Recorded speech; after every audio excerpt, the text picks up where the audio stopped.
Hello again, it's Nishan. Now let's talk about import process.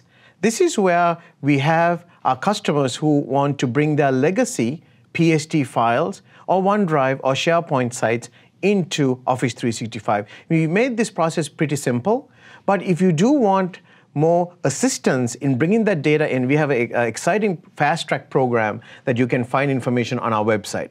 But I'm going to show you today how easy it is to bring one of your email PSTs into the Office 365 service. So let's get started.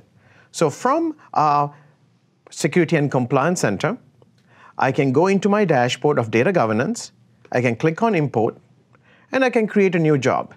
Now you need to have special permissions to create this import job, so please make sure you refer to the technical documentation of being an Exchange administrator with the right permissions so you can actually create that.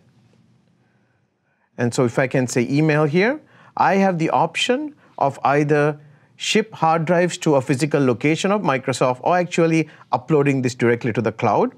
And you're given a couple of choices here, where you actually use our capabilities in Azure to go through and review this information that gets brought in for import and gets uploaded. And we want to assure you that when we create this temporary space for you to come through Azure, it is encrypted and protected, and we will protect your data. So this is how very easy it is for you to quickly import the information into Office 365.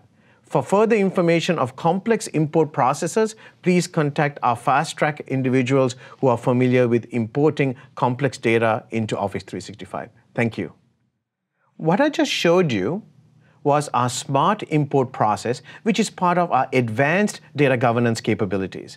It really harnesses the power of our Office 365 capabilities of bringing legacy or on-premise data into Office 365, where not only we are able to bring it in, we can classify it and put some intelligent policies around it. Thank you so much for watching.